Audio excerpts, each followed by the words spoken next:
Bonjour à tous, bienvenue sur ce live formation diffusé par la chaîne de la Ligue de l'enseignement 67. Et si vous êtes ici, c'est pour assister à une formation qui va traiter de la création d'un média jeune, avec notamment un outil qu'on va pouvoir découvrir en fin de vidéo, qui s'agit de l'outil Un jour une actu, qui a été développé par Milan Press et qui permet de faciliter finalement la création d'un média jeune. Mais avant de commencer la formation, petit récapitulatif finalement du but de cette chaîne et de ce live sur lequel vous venez de vous trouver. Il s'agit d'un live qui fait partie d'un plus grand programme qui est intitulé la boîte à outils des preneurs du net. Et les preneurs du net, ce sont des intervenants jeunesse, que ce soit des psychologues, des animateurs, des référents famille aussi, c'est aussi des intervenants auprès des parents.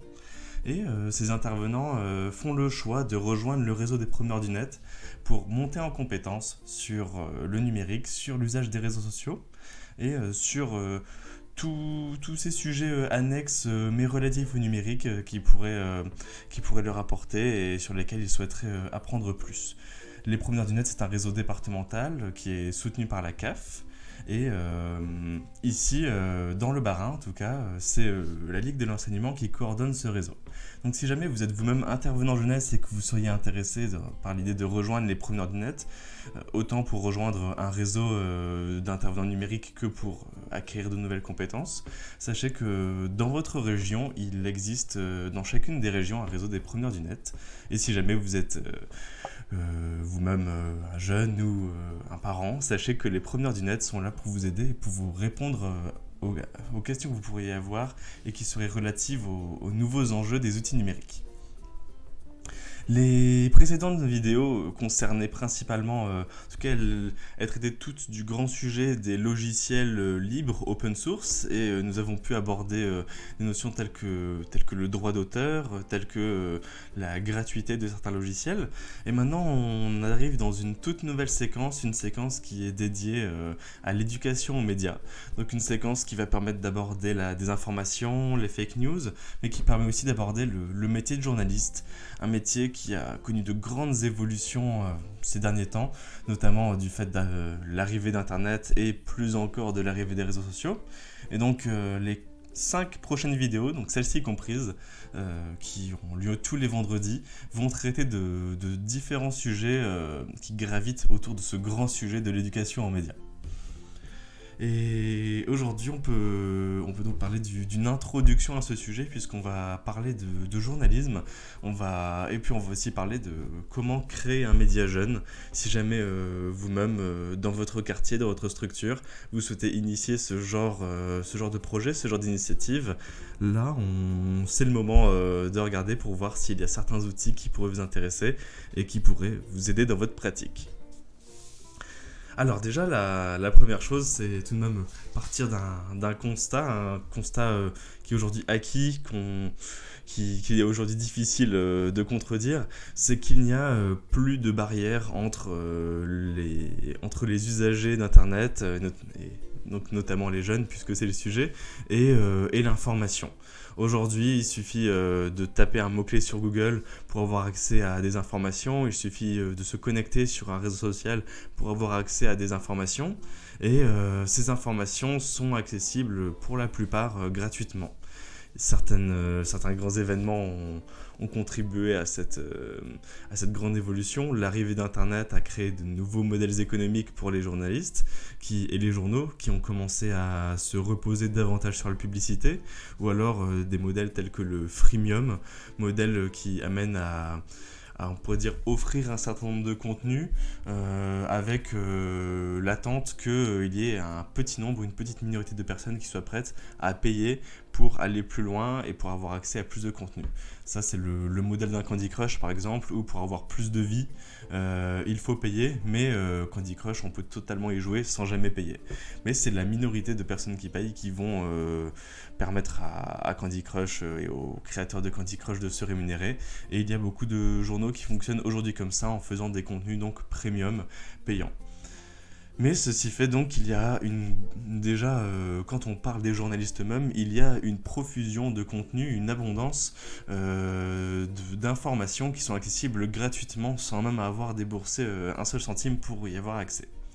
Et puis il y a maintenant aussi, en tout cas maintenant, on peut dire depuis plus de 10 ans, il y a avec les réseaux sociaux et avec les médias sociaux en général, donc tous ces sites web qui donnent l'occasion aux usagers d'intervenir et d'échanger entre eux, il y a cette possibilité à tout un chacun de se mettre à publier, de se mettre à écrire, de se mettre à tourner des vidéos avec YouTube, mais en tout cas de créer du contenu, qu'il soit divertissant, qu'il soit scientifique pour ceux qui y seraient intéressés, que ce soit aussi des vlogs ou des blogs pour ceux qui raconteraient les différents événements de leur vie, ou il y a de l'information pour ceux qui justement s'intéressent davantage à ce genre de contenu.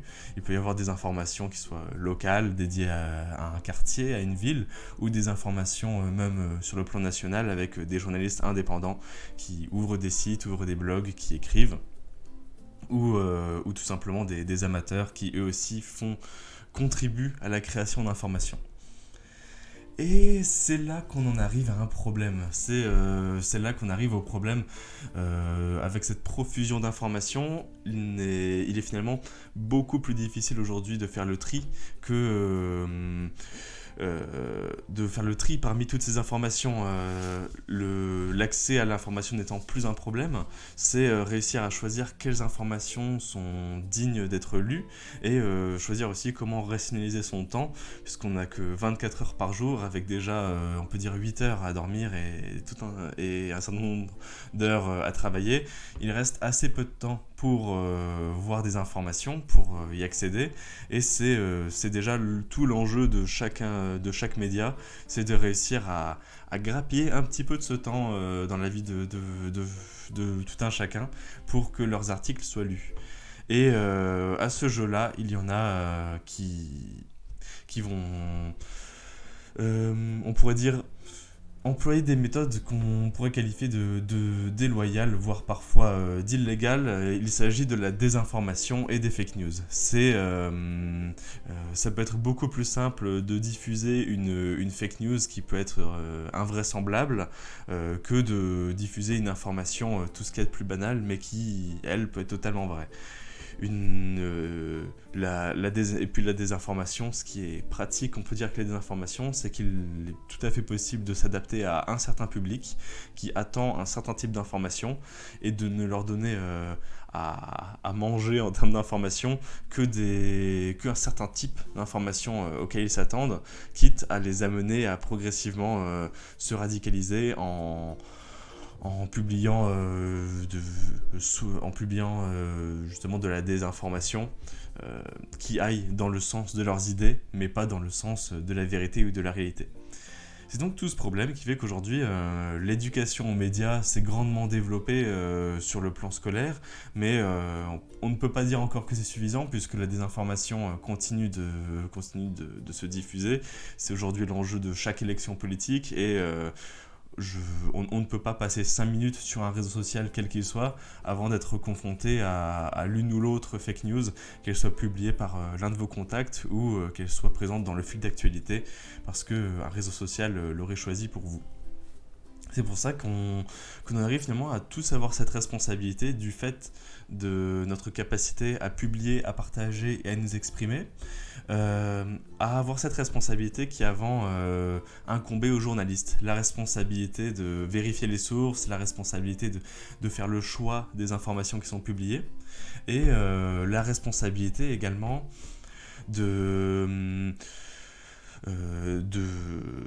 dans ce même objectif du choix, de participer aussi à la rareté de certaines informations. Quand je dis rareté, j'entends justement de savoir se limiter dans la diffusion des informations, autant pour permettre aux autres de ne pas être saturés, que pour se donner le temps aussi de choisir quelles informations méritent d'être communiquées. Et y compris en termes de sujets qui nous intéressent, qu'en termes justement de sourçage, pour éviter que ce soit les fake news qui soient les plus diffusées et qu'elles prennent le pas parfois sur des informations réelles. Donc ces responsabilités-là, c'était les responsabilités qui, auparavant, étaient les responsabilités des journalistes, puisque les journalistes, de par leur métier, dès qu'ils commettent une erreur, ils peuvent parfois, en tout cas, ils peuvent avoir des sanctions, et ça peut aller jusqu'à la condamnation des journaux quand il y a un véritable problème. Et ça, cet enjeu du travail de journaliste, c'est aussi tout l'enjeu de l'éducation aux médias, c'est de communiquer aux jeunes ces notions de journalisme, ces notions de tri de l'information. Et force est de constater que quand on est adolescent, quand on a entre 12 et 18 ans, on a autre chose à faire que de s'intéresser à la validité, à la véracité de l'une ou l'autre information qui nous passe devant les yeux lorsqu'on est sur les réseaux sociaux. Il y a plein d'autres sujets auxquels on s'intéresse, et même tout ce qui se rapproche de près ou de loin, en tout cas pour certains, d'une discipline scolaire, peut parfois justement amener un certain rejet. Et le moment où l'information prend son sens, où l'information prend son enjeu, c'est plus tard. C'est quand on fait des études de journalisme, ou quand on est passionné par le journalisme, c'est toutes ces choses-là. Mais finalement, pour s'intéresser réellement à l'éducation aux médias, il faut qu'il y ait de l'enjeu en plus. Sinon, on apprend certaines choses, l'éducation aux médias peut permettre de retenir un certain nombre d'informations, mais pour être impliqué émotionnellement dans toutes ces thématiques, bien, c'est tout de même bien différent. Et pour cela, c'est pour ça que je vous en parle aujourd'hui, je vous propose, et je propose à tous ceux qui souhaiteraient finalement amener suffisamment loin l'éducation aux médias, d'entrer dans une démarche de création d'un média. Puisque la création d'un média permet de faire face à toutes les problématiques que peuvent connaître les journalistes. Là, sur l'image que je vous montre, les métiers dans un journal, il y a on va dire, suffisamment de métiers dans un journal pour que beaucoup d'affinités soient satisfaites, notamment pour ceux qui aiment prendre des photos et les publier sur les réseaux sociaux, ils peuvent devenir reporters, photoreporters. Pour ceux qui préfèrent le dessin ou les loisirs créatifs, il y a les dessinateurs, et puis ceux qui sont plus dans l'écriture ou dans la réflexion, les rédacteurs en chef, rédacteurs et même correcteurs ont aussi tout à fait leur place. Et dans la création d'un média jeune, il s'agit finalement de recréer ces structures qui existent déjà dans le monde professionnel pour permettre aux jeunes de se rendre compte que l'information ne se crée pas si facilement, qu'une information ce n'est pas 3 lignes écrites sur un post Facebook qui sont republiées et repartagées des milliers de fois. Une information viable et valable nécessite bien souvent le travail de nombreuses personnes, ou quand c'est une personne seule qui travaille sur ce sujet, il nécessite que cette personne ait finalement plusieurs cordes à son arc et plusieurs métiers en un seul. Et donc pour s'en rendre compte, il n'y a rien de mieux que d'être mis que d'être jeté dans le bain du journalisme. Et puis ça permet aussi de nous rappeler que le journalisme lui-même, en tout cas ce métier qui aujourd'hui est très connu et partagé par de nombreuses personnes, c'est un métier qui a lui aussi dû évoluer avec son temps et qui a dû apprendre de ses erreurs, et que aujourd'hui, comme tout le monde a les mêmes responsabilités ou presque qu'un journaliste, il faut aussi que certaines erreurs soient commises pour prendre conscience des choix qui ont été faits. Là, je vous parle de ça parce que on commence à avoir l'habitude ces derniers temps qu'il y ait quelques scandales journalistiques, que ce soit l'un ou l'autre quotidien qui commet une erreur dans son article et qui peut être obligé de faire un mea culpa par la suite. Mais ce genre de choses, avec la profusion d'informations et avec aussi les crises qui touchent les journaux, les journalistes ont de moins en moins de temps pour faire leur travail, et c'est pour ça que ce genre d'erreurs peuvent être de plus en plus visibles. Mais ces erreurs, elles ont parsemé finalement la profession de journaliste, et à la fin du 19e siècle, période où le journalisme s'est grandement développé, il y a eu un certain nombre de scandales aussi. Là, je vous montre le scandale de Panama. On parle ici du canal du Panama, qui a été un scandale financier où l'entreprise qui bâtissait le canal du Panama a fait faillite et où ce scandale a été révélé trop tard, en tout cas très tard, parce que certains journalistes d'investigation ont découvert que la société du canal du Panama diffusait, en tout cas payait de nombreux pots de vin à des journalistes influents justement pour camoufler cette affaire. Et cette affaire à l'époque a fait grand bruit, c'était il y a un siècle.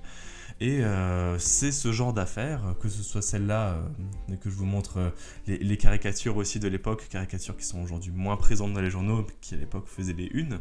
Là, celle-ci représente Ferdinand de Lesseps, qui était directeur de la société de création du canal du Panama.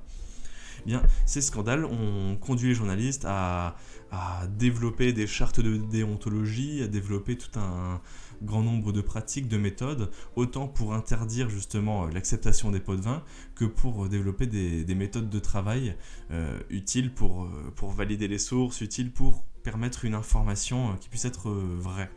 Et pour revenir aux médias jeunes, si jamais dans le cadre justement d'un comité éditorial de jeunes, les débats qui y auraient lieu à l'intérieur de ce comité éditorial, les choix des sujets, tous ces enjeux permettraient à ceux qui y travailleraient, ou permettent, pour les médias qui existent déjà, d'être confrontés à ces mêmes problématiques, de se poser ces mêmes questions, et d'apprendre finalement bien plus parfois par cette pratique que ne pourrait le faire même le meilleur cours magistral en ce qui concerne l'éducation aux médias.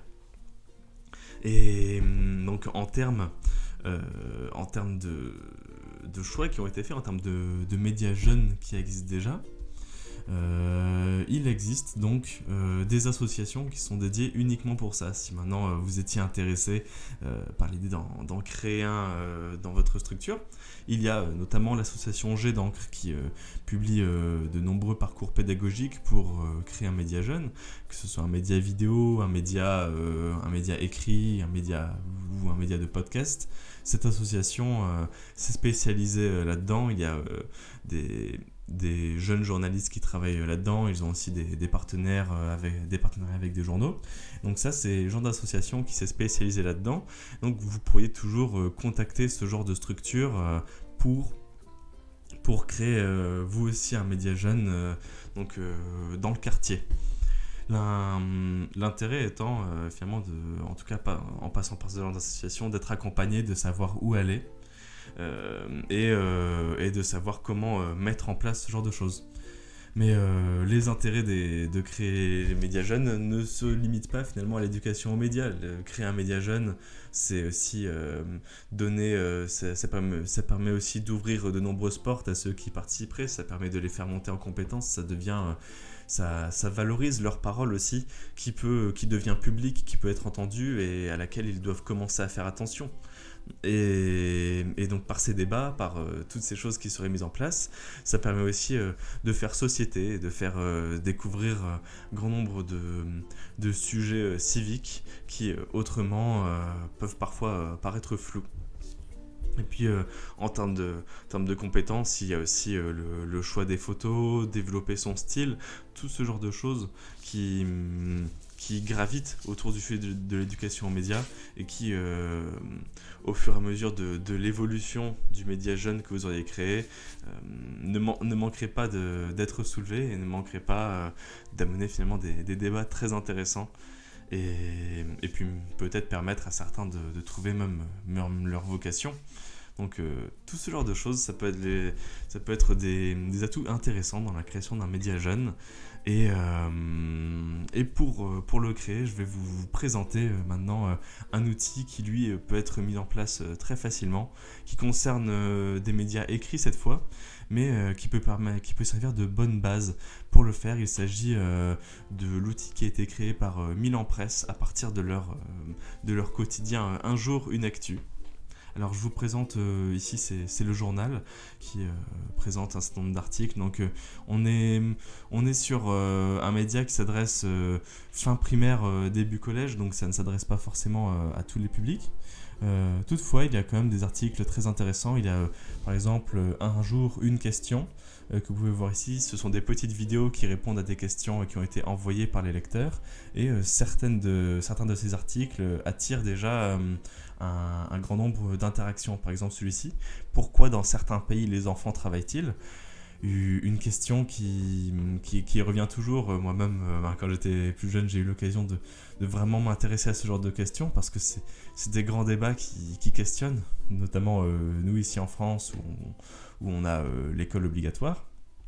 Eh bien, après la vidéo qui y répond, donc vidéo de moins de 2 minutes, il y a toute une discussion. Ici, celui-ci m'a interpellé parce qu'il y a plus de 94 commentaires qui sont majoritairement publiés par des enfants autour de l'âge de 10 ans d'ailleurs, qui expriment leurs ressentis, qui discutent entre eux, qui découvrent finalement ce débat.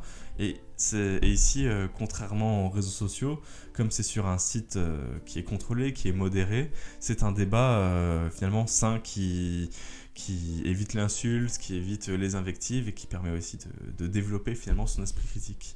Ça, c'est la partie journal, mais la partie outils, cette fois-ci, donc, là, vous êtes sur le site unjourunactu.com et il y a le site reporter.unjourunactu.com qui est là, cette fois-ci, l'outil, un outil vraiment très efficace pour créer un média jeune écrit, un blog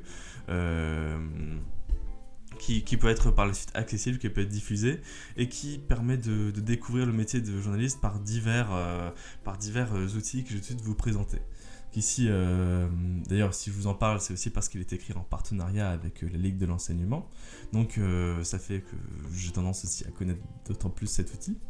Et en se connectant et en créant son compte, il devient possible d'accéder à cette interface qui reprend les trois grandes thématiques, grands objectifs du métier de journaliste, avec la partie information, s'informer, qui reprend les articles qui sont publiés par Un Jour Une Actu et qui fait des choix. Notamment pour les exposés, parfois ça peut être utile de passer par là avant de créer un exposé qui serait présenté à l'école. En tout cas, ça c'est pour aider les jeunes à faire leur choix. Et puis il y a la partie s'entraîner avec différents quiz. Ici on est déjà dans la partie s'entraîner. Différents quiz, différents petits jeux pour là découvrir les enjeux du métier de journaliste. Et puis la partie qui pourrait être la plus intéressante pour vous, c'est la partie produire, où là il est possible de créer un web journal et de créer des articles ensuite et de donner accès ensuite à des comptes rédacteurs. Donc là on est sur le compte enseignant. Il est possible de créer des comptes rédacteurs via lesquels les jeunes qui participent aux médias pourront écrire des articles qui seront publiés dans le web journal. Donc là je vous montre l'interface pour créer un web journal, où il s'agit de passer par différentes étapes en créant des groupes de reporters, puis en créant le journal.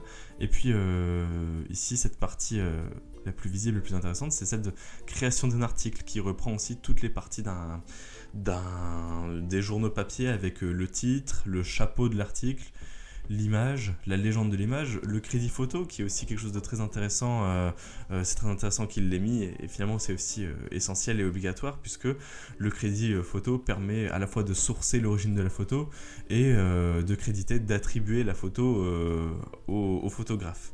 Donc le droit d'auteur et le droit à l'image sont ici respectés. Puis il y a donc tout ce qui est le contenu de l'article, donc la rédaction, toutes ces choses-là. Donc ça les fait vraiment se mettre à la place du journaliste à ce moment-là. Donc ça, cet outil, donc reporter.unjourunactu.com, c'est accessible, c'est gratuit. Il y a quelques barrières à l'entrée, c'est-à-dire lorsque vous créerez votre journal, il vous faudra peut-être attendre un jour parce qu'il y a une modération, donc c'est pour vérifier qu'il n'y a pas l'interdiction. Il n'y a pas des sujets interdits ou ce genre de choses qui pourraient être abordés. Et c'est pour aussi vérifier qu'en termes de titre, il n'y a pas d'insultes, vraiment ce genre de choses. C'est pour ça qu'il y a une modération. Mais une fois que le média est créé, vous pouvez publier les articles, vous pouvez créer un groupe. Donc ici, on serait plutôt sur, je dirais, 8 à 14 ans pour ce type de média, en tout cas en passant par cette interface. Et ça peut être un bon point de départ en tout cas pour créer un média jeune. Donc ça c'était tout ce que j'avais à vous dire pour cet outil. Si je pouvais conclure, ce serait en vous parlant cette fois-ci d'une radio, d'un média, lui, de quartier, qui ne s'adresse pas qu'aux jeunes, qui fait vivre tout un quartier. Il s'agit de HTP Radio, que vous connaissez peut-être déjà, en tout cas si vous êtes du côté de Haute-Pierre. C'est un média qui a été créé à Haute-Pierre par l'association Horizome, et qui est un média de podcast, donc c'est vraiment l'enregistrement sonore qui prédomine. Et ici on peut voir le site de ce média, avec par exemple, je vois ici un podcast de 24 minutes, J'irai manger chez Oumar, découvrez une recette de Guinée-Conakry. Là, c'est donc une petite émission culinaire, mais il y en a plein d'autres. Il y a Radio Comptoir, Faire danser la terre, où là, c'est des musiques qui sont diffusées, ce genre de choses. Et donc, c'est diffusé très régulièrement. Il y en a en général plus d'une par mois.